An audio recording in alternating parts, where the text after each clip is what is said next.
wanted to ask you in regards to these nature beings. For some people, it's new, this thing of like communicating with nature, or inanimate nature, or as we see it, inanimate. I'd love to hear like maybe just a bit about the cosmology, or like the belief system around that, like that it seems like we can communicate with everything around us. Is that something that you can speak of? The first thing to say is I don't think anything is inanimate.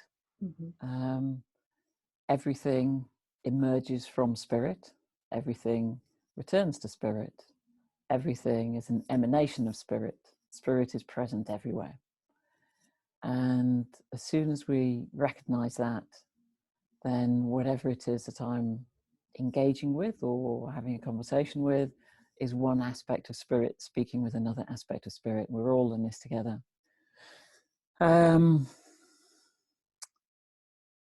Within the Inca framework, let's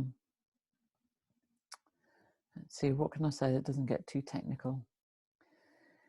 There are energy eyes within the body. There are 7 energy eyes within the body. And undoubtedly people's brains are now going, oh, they're like the chakras.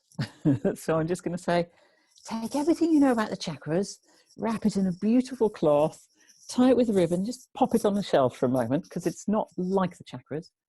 I think what's beautiful is that peoples who, as far as we know, had no contact with one another, through their seeing or through their direct experience, when we had direct experience that wasn't mediated by the brain, knew that they had openings in their energy body through which they could directly engage with the world around them.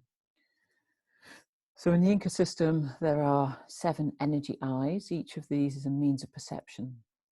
And 4 of them relate directly with, and if you like, have a natural home in 4 of what we might know in Western terms as the elements of nature. So one of those eyes in the body, it's actually the one at the base of the spine, its natural home is with the waters.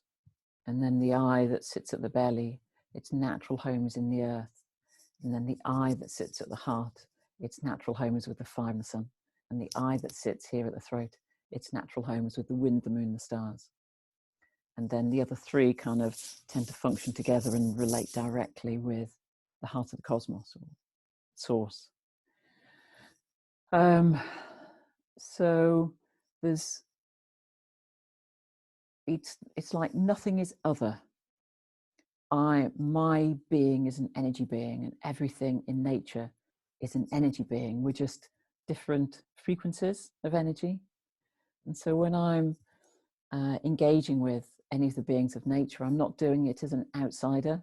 It's like, I'm just another frequency. Let's just compare frequencies. Let's see what happens when we put these frequencies together and exchange energy between us, which is what we as humans do all the time. We call it having a conversation or having a meeting, but what are we doing? We're just exchanging frequency from one to another. And in that process of exchanging frequency, as I receive your frequencies, things happen in my being, and as you receive my frequencies, things happen in your being. And so there's a process of, maybe what I'm speaking of feels really harmonious in your being, and you're kind of going, oh yeah, that I resonate with that. I feel the truth of that. Or maybe the frequency that I'm sharing is really like, oh no, I don't like this at all. Either's possible. And the only thing that I can do in these exchanges is take responsibility for my frequency.